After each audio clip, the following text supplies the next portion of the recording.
कुठल्याही फंक्शनला जाताना केसांचं काय करायचं हा खूप मोठा प्रश्न आपल्यासमोर असतो. एक वेळ आपलं आउटफिट अगदी 1-2 दिवस आधी ठरलेलंही असेल, पण केसांचं काय करायचं हे ठरवायला आपल्याला तेवढा वेळ मिळत नाही. आणि मग आयत्या वेळेस काहीतरी पटकन काहीतरी हेअरस्टाईल आपल्याला करायची असते, कारण तेवढा विचारही करायला आपल्याला वेळ नसतो आणि आपल्याला फंक्शनची वेळही गाठायची असते. लग्नाचा मुहूर्त किंवा कुठला मुहूर्त गाठायचा असेल, फंक्शनवर वेळेवर पोचायचं असेल, तर ते सगळं करण्यात आपला खूप वेळ वाया जातो. तर ह्या व्हिडिओत मी माझ्याकडे असलेल्या काही हेअर ॲक्सेसरीज तुम्हाला दाखवणार आहे. त्या जर तुम्हाला आवडल्या तर त्याचा तुम्ही जेव्हा फंक्शनला जात असाल तेव्हा तुम्हाला त्याचा नक्की उपयोग होईल. शिवाय अजून एक महत्त्वाची गोष्ट म्हणजे आजकाल खूप चांगले चांगले ज्वेलरी ऑर्गनायझर्स किंवा ॲक्सेसरीज ऑर्गनायझर असे खूप छान मिळतात. त्यामुळे तुम्ही सगळं ॲक्सेसरीज किंवा ज्वेलरी एका ह्याच्यात ठेवली तर तुमच्या ते डोळ्यासमोर राहतं. नमस्कार, मी Prachi. Welcome back to my channel.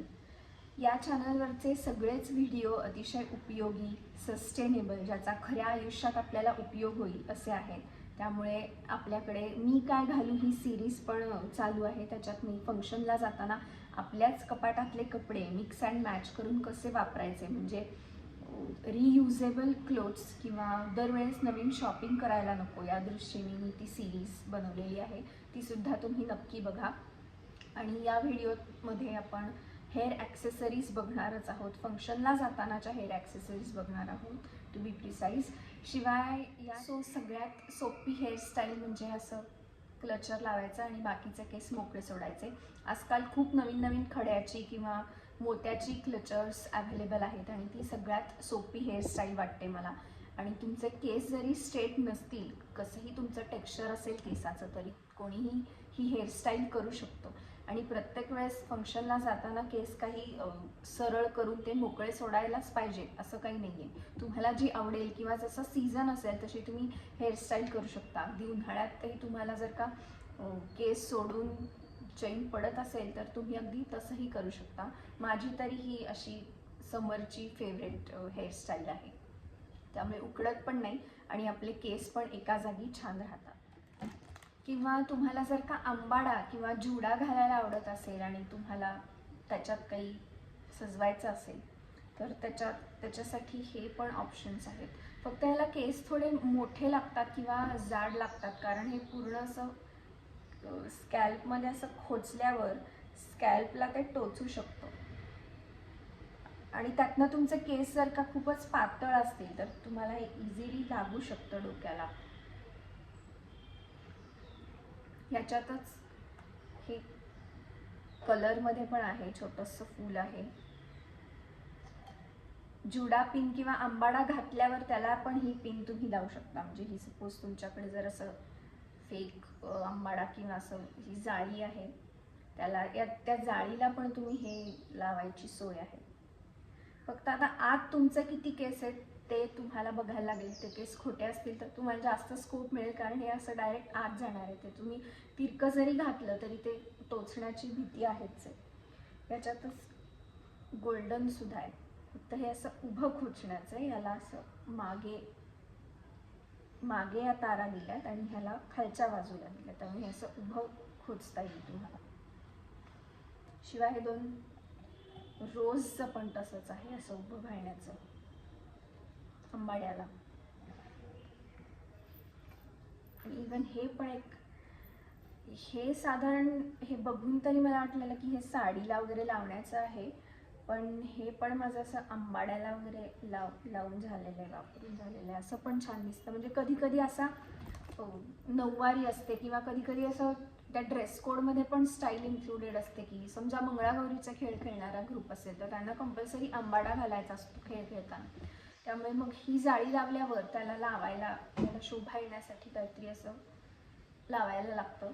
त्याच्यासाठी हे चांगलं आहे. आणि आजकाल असा खोटा गजरा पण येतो, त्याला चक्क इलॅस्टिक असतं आणि गजऱ्यासारखं त्याचं डिझाईन असतं. ते पण तुम्ही आंबाड्याभोवती जाळीभोवती लावू शकता.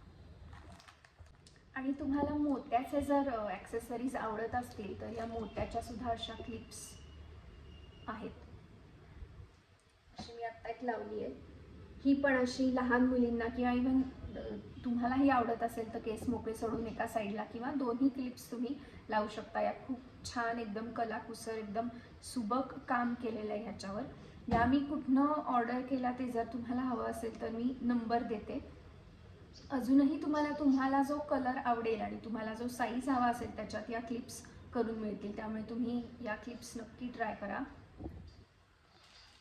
आणि ज्या ब्रँडच्या क्लिप मी ऑर्डर केल्या होत्या त्याच ब्रँडचं हे एक हेअरबँड कम केस मोकळे सोडून इवन आंबाड्याभोवती सुद्धा लावता येईल. त्याचा सोड मल्टी यूज आपण करू शकतो.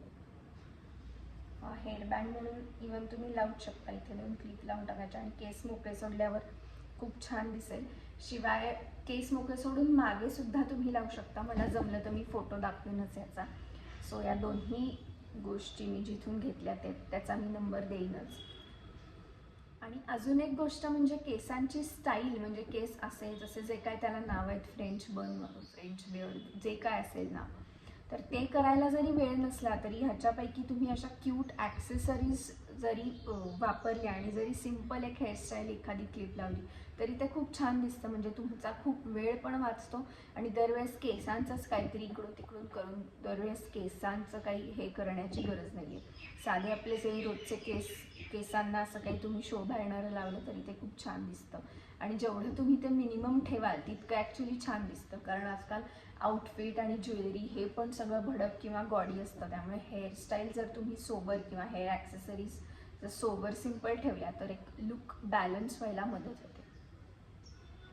तर तुम्हाला या ॲक्सेसरीज आवडल्या असतील तर तुम्ही सुद्धा अशा घेऊ शकता. किंवा तुम्हाला अजून काही वेगळ्या प्रकारची आवड असेल तर तरीसुद्धा तुम्ही घेऊ शकता. आजकाल ॲक्सेसरीज किंवा तुळशीबाग किंवा कुठेही वेगवेगळ्या व्हरायटीज मिळतात. त्या ॲक्सेसरीजची काही व्हरायटीमध्ये काही कमी नाही आहे. त्यामुळे तुम्ही पाहिजे तेवढ्या घेऊ शकता. फक्त तुम्ही जे सामान घ्याल किंवा ते आपण ते वापरणार आहोत हे ठरवूनच घ्या. असं काही घेऊ नका की एकदा घेऊन ठेवलं, एकदा लावलं आणि मग ते वर्षानुवर्ष कपाटात पडून आहे.